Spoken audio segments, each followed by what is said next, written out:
निकाय चुनाव के फैसले में अब से कुछ ही घंटों का वक्त बचा है। सभी दल अपनी अपनी जीत का दावा कर रहे हैं, लेकिन वोटिंग प्रतिशत और जातीय समीकरण की बात करें तो चुनावी परिणाम सभी दलों के लिए चुनौतीपूर्ण साबित होने वाले हैं, क्योंकि बीजेपी के सामने 14 से ज्यादा सीटें लाने की चुनौती है। बीजेपी के लिए वोट प्रतिशत बढ़ाने की चुनौती है। समाजवादी पार्टी के लिए 2017 से बेहतर परिणाम लाने की चुनौती है। निकाय में अखिलेश के लिए खाता खोलने की भी चुनौती है, तो वहीं मायावती के लिए 2 से ज्यादा सीटें लाने की चुनौती है। अपने गढ़ में मायावती के लिए जीत भी एक बड़ी चुनौती है। कांग्रेस की बात करें, कांग्रेस के लिए कम से कम 1 सीट जीतने की यहां पर चुनौती है, यानी कि ये चुनाव किसी के लिए आसान साबित नहीं होने वाला है। सभी दलों की अपनी अपनी चुनौतियां हैं और परिणाम से उस नीति पर भी मुहर लगने वाली है जिसके दम पर सभी पार्टियों ने निकाय चुनाव में कदम रखा। और चलिए अब आपको इस पर पूरी रिपोर्ट दिखाते हैं।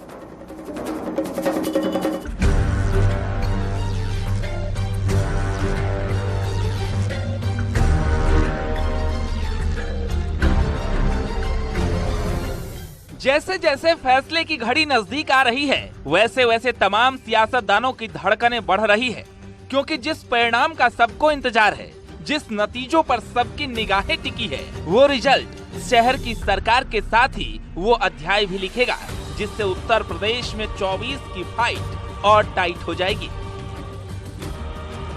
यूपी निकाय चुनाव को 2024 का लिटमस माना जा रहा है। इस चुनाव में बीजेपी, समाजवादी पार्टी, बीएसपी और कांग्रेस सहित सभी राजनीतिक पार्टियों की साख दांव पर लगी हुई है, क्योंकि चुनाव का वोटिंग पैटर्न कुछ और ही संकेत दे रहे हैं। पहले चरण में 37 जिलों में 52% वोटिंग हुई। दूसरे चरण में 38 जिलों में 53% वोटिंग हुई। यानी अब नजर उस वोट बैंक पर है जिससे शहर की सरकार तय होगी। दरअसल निकाय चुनाव का पूरा दारोमदार सवर्ण मतदाताओं पर होता है। यूपी के कुल 17 नगर निगम में 11 में सवर्ण वोटर 50% से भी ज्यादा है, तो मुस्लिम मतदाता भी निकाय चुनाव में गेम चेंजर की भूमिका निभाते हैं। इसलिए बीजेपी और समाजवादी पार्टी ने सवर्ण उम्मीदवार को मैदान में उतारा था, तो वहीं बीएसपी ने मुस्लिमों पर सबसे ज्यादा भरोसा जताया। लेकिन मुस्लिम और दलित वोट बैंक में सपा और कांग्रेस की सेंधमारी से सीधा फायदा बीजेपी को मिल सकता है। यूपी नगर निकाय चुनाव का पूरा दारोमदार सवर्ण मतदाताओं पर होता है, क्योंकि यूपी के 17 में से 11 नगर निगम में 50% से अधिक सवर्ण मतदाता हैं। ऐसे में ये सीटें बीजेपी के पक्ष में जा सकती हैं। मुस्लिम मतदाता भी गेम चेंजर की भूमिका निभाता है, लेकिन विपक्ष में मुस्लिम वोटों का बंटवारा बीजेपी को एक बड़ा फायदा दे सकता है। बीजेपी ने पिछली बार नगर निगम में सबसे ज्यादा 14 मेयर सीटें जीती थी, लेकिन पार्टी के सामने अपने पुराने नतीजे दोहराने की नहीं, बल्कि उससे ज्यादा सीटें जीतने की चुनौती है। तो अखिलेश यादव को 2017 से बेहतर परिणाम लाने का प्रेशर है। ऐसे में चुनौती दो तरफा है। पूरी मजबूती और दावे से कहता हूं, उत्तर प्रदेश की जनता ने जो बड़ी संख्या में इस निकाय के चुनाव में प्रतिभाग किया है, उसने आदरणीय अखिलेश यादव जी के चेहरे, विकास और समाजवादी पार्टी की नीतियों और रीतियों पर उसने वोटिंग किया है। राज्य निर्वाचन आयोग से निवेदन करेंगे कि जनमत जिस ओर गया है, उस जनमत को ताकत के बल पर उसके रिजल्ट्स को बदलवाने का कुत्सित प्रयास जो किया जा रहा है उसे रोका जाए। 17 मेयर सीटों के चुनावी मुकाबले में 10 सीटों पर बीजेपी को बढ़त मिल सकती है। 4 सीटों पर समाजवादी पार्टी और बीजेपी के बीच सीधी लड़ाई है, तो बाकी बची सीटों पर बीएसपी और बीजेपी के बीच सीधा मुकाबला होने के आसार हैं। लेकिन इस अनुमान के इतर अब फाइनल फैसले में बस कुछ घंटों का इंतजार बचा है और इसी के साथ निकाय के रास्ते 2024 की तस्वीर भी साफ हो जाएगी। Bureau report, news 18।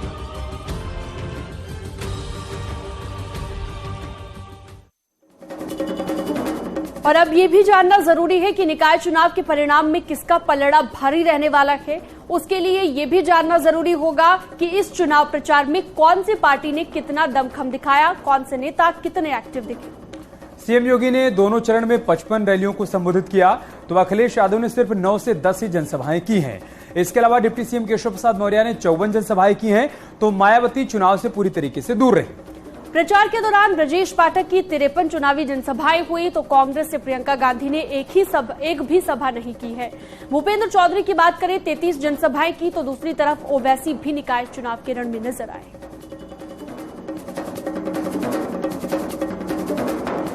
तो बीजेपी और समाजवादी पार्टी अपनी अपनी जीत का दावा कर रही हैं, तो कांग्रेस पार्टी अभी से सरकार पर आरोप लगाने में जुट गई है। भले ही परिणाम जो भी आए, लेकिन जिस तरह से रिजल्ट से पहले सवाल उठने लगे हैं वो विपक्ष की डर को साफ तौर पर दिखा रहे हैं। समाजवादी पार्टी ने रिजल्ट को प्रभावित करने का आरोप यहां पर लगाया है। कांग्रेस की बात करें, स्थानीय प्रशासन पर आरोप लगा रखी है कांग्रेस। समाजवादी पार्टी ने निकाय आयोग को चिट्ठी लिख डाली है। तो कांग्रेस के नेता एजेंट के रूप में काम करने का आरोप भी लगा रहे हैं। समाजवादी पार्टी नियम के मुताबिक काउंटिंग की मांग कर रही है, तो कांग्रेस का कहना है कि सीएम योगी की रैली से प्रशासन पर असर पड़ा। यानी समाजवादी पार्टी और कांग्रेस भले ही चुनावी मैदान में कुछ खास नहीं कर पाई हों, लेकिन सवाल ऐसे उठा रही हैं जैसे रिजल्ट से पहले हार का डर सताने लगा है। और चलिए इसी को लेकर पूरी रिपोर्ट आपको विस्तार से दिखाते हैं।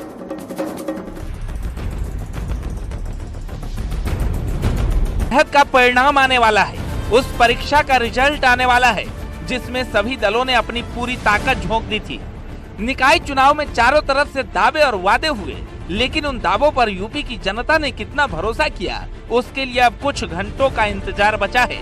जब ईवीएम खुलेंगे तो वो तस्वीर भी साफ हो जाएगी। 17 नगर निगमों में मुझे पूरा विश्वास है। अब तो चुनाव हो गया है, मैं पूरे विश्वास से कह सकता हूं कि हम सभी 17 नगर निगम में कमल खिला रहे हैं। भारतीय जनता पार्टी का विजय रथ जैसे 2014 से चल पड़ा है, वैसे 2023 और 2024 में भी चलता रहेगा। सर, समाजवादी पार्टी प्रोपोगंडा बता रही है इस फिल्म को लेकर। समाजवादी पार्टी चुनाव हार रही है, समाजवादी पार्टी तुष्टीकरण की राजनीति कर रही है।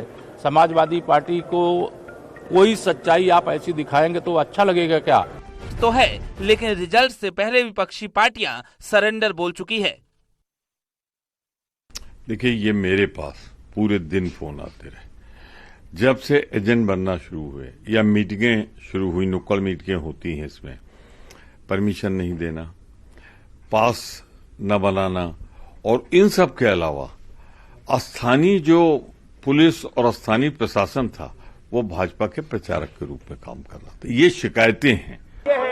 एक तरफा प्रचंड बहुमत के साथ उत्तर प्रदेश के अंदर मोदी योगी के नेतृत्व में, प्रदेश अध्यक्ष के नेतृत्व में अच्छा तरफ चिंतन मनन के अलावा कुछ नहीं बचेगा।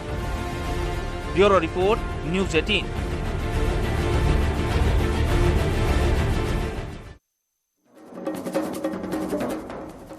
फिल्म द केरला स्टोरी को लेकर जारी सियासत के बीच मुख्यमंत्री योगी आदित्यनाथ ने स्पेशल स्क्रीनिंग में ये फिल्म देखी और सीएम योगी के साथ यूपी की पूरी कैबिनेट मौजूद रही।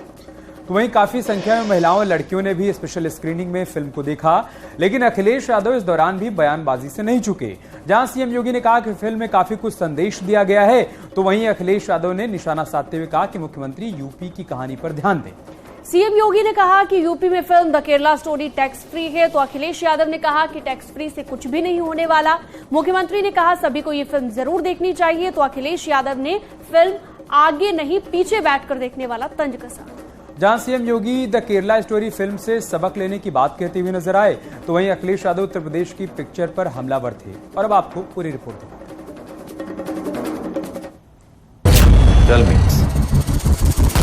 आईसिस कब ज्वाइन किया, कैसे ज्वाइन किया, ये जानना जरूरी है। वो फिल्म जिसमें धर्मांतरण का सच है, वो फिल्म जिसमें हिंदू बेटियों के खिलाफ साजिश है, जिस फिल्म में आतंकवाद का डर्टी पिक्चर है, वो फिल्म जब बड़े पर्दों पर रिलीज हुई तो देश में हंगामा मच गया, और ये हंगामा भी दो तरफा है। इस बीच उत्तर प्रदेश में द केरला स्टोरी को टैक्स फ्री किया गया है और सीएम योगी आदित्यनाथ मंत्रियों के साथ खुद स्पेशल स्क्रीनिंग में फिल्म देखी। फिल्म देखने के बाद सीएम योगी ने कहा, मंत्रिमंडल के सदस्यों के साथ फिल्म देखी। इस फिल्म से जुड़े सभी लोगों का अभिनंदन। फिल्म में काफी कुछ संदेश दिया गया है। यूपी में film Kerala story tax free, सभी को ये फिल्म जरूर देखनी चाहिए। द केरला स्टोरी में दिखाए जाने वाले सीन भले ही आपको परेशान कर सकते हैं, लेकिन जिन लड़कियों के साथ ऐसी घटना का दावा किया जा रहा है वो बेहद ही हैरान परेशान करने वाला है। क्योंकि इस्लाम को मानने वालों ने पहले तो हिंदू और ईसाई लड़कियों महिलाओं को चारा बनाया और फिर जन्नत के नाम पर उसे दोजख यानी नर्क में भेज दिया। सच्चाई को दिखाने का प्रयास से हमारे देश की जो भोली भाली युवतियों को किस तरह से पूरे एक सिस्टमेटिक षड्यंत्र के तहत कितने प्लानिंग के साथ जो है फंसा करके उनके पूरे जीवन को, उनके पूरे परिवार को बर्बाद किया जा रहा है। तो माइंड वॉश करके और उनके जीवन के साथ खिलवाड़ नहीं होना चाहिए। इस पर हमारा तो मानना है कि इस पर ऐसा कड़ा कानून बनना चाहिए कि इस तरह का काम करने वाले को खिलाफ कड़ी कार्रवाई। कई जगहों पर प्रतिबंधित की गई है सर, फिल्म प्रतिबंधित भी की गई है कई जगहों पर। नहीं, ये तो फ्री होना चाहिए जिससे लोग इससे सतर्क हो जाएं और अपने बच्चों को संभालें, समाज संभालें। 32,000 हिंदू और ईसाई लड़कियों को ISIS में भर्ती करने की हकीकत वाली इस फिल्म में अल्लाह का नाम लेकर लोगों को डराया गया है। लव जिहाद के बहाने मासूम लड़कियों को बेरहम कातिल बनने के लिए मजबूर किया गया है। और जब ये कहानी फिल्म के जरिए सामने आई तो योगी कैबिनेट के मंत्रियों ने सभी बहन बेटियों से फिल्म देखने की अपील की, लेकिन कुछ सियासतदानों को इससे भी आपत्ति हो गई। अखिलेश यादव ने कहा, पिक्चर आगे नहीं पीछे बैठकर देखी जाती है। माननीय उत्तर प्रदेश की कहानी पर ध्यान दें तो शायद प्रदेश का कुछ उद्धार हो जाए। सर बहुत अच्छा लग रहा है, बहुत कभी लाइफ में नहीं सोचा था कि ऐसा मूवमेंट हम लोग जी। ये मूवी तो सुपर हिट है और मतलब बहुत ज्यादा खुशी भी हो रही है ये मूवी देखी है और तो और योगी जी के साथ देखी है। एंड द मोस्ट इम्पोर्टेंट कि मैं बहुत ज्यादा प्राउड फील करती हूँ कि मैं एक इंडियन हूँ और हम यहाँ रहते हैं, अपनी आजादी से जीते हैं, खाते हैं, पीते हैं और मैं बहुत ज्यादा प्राउड करती हूँ कि मैं हिंदू हूँ। सबसे बड़ी बात है कि मैं हिंदू हूँ। मुझे तो लगता है किसी पर यकीन नहीं करना चाहिए। सबसे बड़ी इस मूवी को देखने के बाद लगा मुझे किसी पर भी यकीन नहीं करना चाहिए और मैं हिंदू हूँ। मूवी के साथ मैं ये कहना चाहूँगी कि सबसे बड़ा मुद्दा उठता है कि हमारे पेरेंट्स जब हम छोटे होते हैं ना तो जरूरी होता है कि हमारे पेरेंट्स हमारे अपनी संस्कृति के बारे में बताएं, हमारे सनातन के बारे में बताएं, हमारे हिंदू कल्चर के बारे में बताएं। फिल्म के विरोध में भले ही वो लोग शामिल हैं जो अब तक लव जिहाद को मानने से इनकार करते रहे, लेकिन द केरला स्टोरी को देखने के बाद अब वो समाज भी जागरूक हो उठा है। द केरला स्टोरी में क्या है? हिंदू और ईसाई लड़कियों की कहानी, इस्लाम अपनाने के लिए लड़कियों का ब्रेन वॉश, मुस्लिम युवकों से ब्रेन वॉश के बाद निकाह, इस्लाम को मानने वालों ने लव जिहाद में फंसाया, ISIS आतंकी बनाने के लिए इराक सीरिया भेजा। द केरला स्टोरी में 32,000 लड़कियों की कहानी को 3 महिला किरदार के जरिए दिखाया गया है, जिसमें उस नेटवर्क का भी जिक्र किया गया है जिसकी मंजिल हद से ज्यादा खौफनाक है, क्योंकि वो दुनिया के सबसे खूंखार आतंकी संगठन ISIS तक ले जाती है। और यही वजह है कि टीम योगी बेटियों को जागरूक करने के लिए स्पेशल स्क्रीनिंग में फिल्म दिखाई और संदेश कट्टरता के खिलाफ दिया। Bureau report, news 18। आईसिस कब ज्वाइन किया, कैसे ज्वाइन किया, ये जानना जरूरी है सर।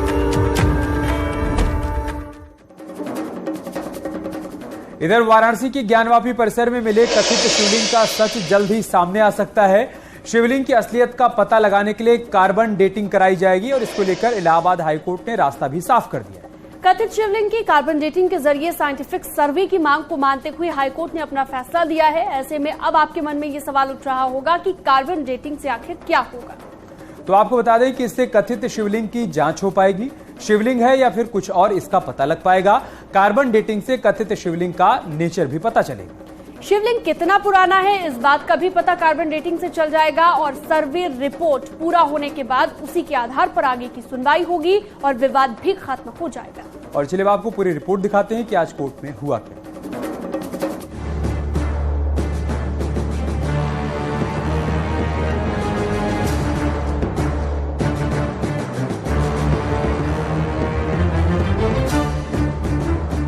वाराणसी के विवादित ज्ञानवापी परिसर में मिले कथित शिवलिंग के मामले में अब हाईकोर्ट का बड़ा फैसला सामने आया है।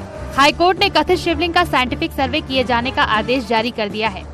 साइंटिफिक सर्वे का काम ASI यानी आर्कियोलॉजिकल सर्वे ऑफ इंडिया को करना होगा और कथित शिवलिंग को नुकसान पहुंचाए बिना साइंटिफिक सर्वे का काम पूरा करना होगा। कथित शिवलिंग का सर्वे होगा, साइंटिफिक सर्वे किया जाएगा, ASI को करवाना होगा सर्वे। जिला जज के फैसले को बदला। देखिए बहुत इम्पोर्टेंट बात है और जो हमारी लड़ाई थी, हमारी स्ट्रगल थी, पिछले 1 साल से करीब, और जो ये बोला जा रहा था कि आप साइंटिफिक सर्वे कराएंगे तो शिवलिंग को क्षति पहुंच जाएगी, और जो 14 अक्टूबर 2022 का डिस्ट्रिक्ट जज महोदय का फैसला था कि साइंटिफिक इन्वेस्टिगेशन से शिवलिंग को क्षति पहुंच जाएगी, आज माननीय उच्च न्यायालय ने उस ऑर्डर को निरस्त कर दिया है। हाईकोर्ट ने वाराणसी के जिला जज के फैसले को बदल दिया है। जस्टिस अरविंद कुमार मिश्र की सिंगल बेंच में मामले की सुनवाई हुई, जिसमें कथित शिवलिंग का साइंटिफिक सर्वे कार्बन डेंटिंग के जरिए कराए जाने की मांग को लेकर दाखिल याचिका पर हाईकोर्ट ने ये फैसला सुनाया है। इस मामले में एएसआई ने कल ही सीलबंद लिफाफे में अपनी रिपोर्ट पेश की थी, जो याचिका हिंदू पक्ष की महिलाओं की तरफ से दाखिल की गई थी। तो एएसआई ने अपनी रिपोर्ट में ये कहा था कि ग्राउंड पेनिट्रेशन रेडार के जरिए, सॉइल स्ट्रेटिग्राफी के जरिए, एएमएस टेक्निक्स हैं और भी रेडार टेक्निक्स हैं, ऐसे माध्यम एएसआई के पास हैं जिसमें बिना शिवलिंग का पार्टिकल लिए हुए, बिना उसको डैमेज किए हुए शिवलिंग की एज, लेंथ, ब्रेथ, उसकी पूरी प्रकृति का पता लगाया जा सकता है। याचिका में वाराणसी के जिला जज के आदेश को चुनौती दी गई थी। इससे पहले पिछले साल मई के महीने में कोर्ट कमीशन की कार्रवाई के दौरान मस्जिद के वजूखाने से कथित शिवलिंग बरामद हुआ था, जिसके बाद दोनों पक्ष आमने सामने आ गए और फिर मामला कोर्ट में चला गया।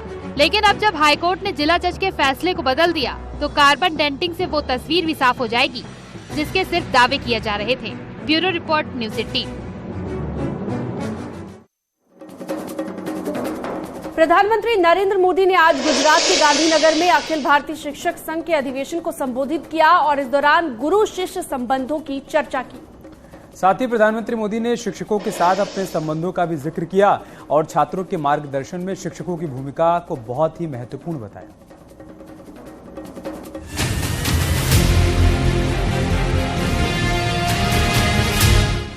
गुजरात में शिक्षकों को पीएम मोदी का गुरु मंत्र।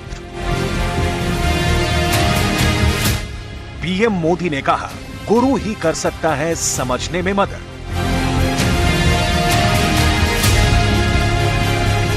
मौका शिक्षकों के अधिवेशन का था।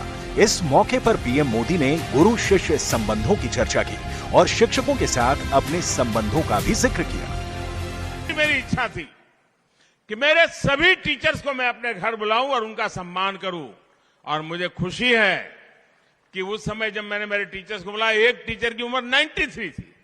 और आपको साथियों गर्व होगा, मैं एक ऐसा विद्यार्थी हूं, आज भी मेरे जितने टीचर जीवित हैं, मैं उनके साथ जीवन संपर्क में हूं, आज भी। इस दौरान प्रधानमंत्री मोदी ने शिक्षकों की भूमिका को सराहा और नई शिक्षा नीति पर भी बात की। नई राष्ट्रीय शिक्षा नीति भारत में शिक्षा में क्रांति ला रही है। 21वीं सदी की जरूरत के मुताबिक नई राष्ट्रीय शिक्षा नीति को बनाया गया है। साथ ही कहा कि जिज्ञासा और प्रभावशाली जागरूकता ने शिक्षण के पारंपरिक ढांचे को बदला है। छात्रों के विकास पर शिक्षकों का गहरा प्रभाव होता है। एक ऐसे समाज का निर्माण हो जिसमें हर कोई शिक्षक बनना चाहे। स्कूलों में पढ़ाई के नाम पर अपने बच्चों को केवल किताबी ज्ञान दे रहे थे। नई राष्ट्रीय शिक्षा नीति उस पुरानी अप्रासंगिक व्यवस्था को परिवर्तित कर रही है। इस बीच पीएम मोदी ने स्कूलों का जन्मदिन मनाने पर भी जोर दिया। कहा कि इससे अपनत्व की शुरुआत होगी और छात्रों तथा शिक्षकों के बीच कनेक्शन बढ़ेगा। कि कोई कितना भी बड़ा व्यक्ति क्यों न हो, किसी भी पद पर क्यों न हो, अगर उसको उसके पुराने स्कूल से निमंत्रण आएगा तो वो कुछ भी करके खुशी खुशी उस स्कूल जरूर जाएगा। इसलिए हर स्कूल को अपने स्कूल का जन्मदिन अवश्य मनाना चाहिए। इसके साथ ही पीएम मोदी ने गुजरात के शिक्षकों की तारीफ की। कहा कि एक समय में गुजरात में ड्रॉप आउट रेट 40% हुआ करता था, लेकिन आज ये संख्या घटकर 3% से भी कम हो गई है। ऐसा शिक्षकों की वजह से हुआ है। यहाँ रुक रहे हैं छोटे से ब्रेक के लिए। जल्द लौटेंगे कुछ और खबरों के साथ।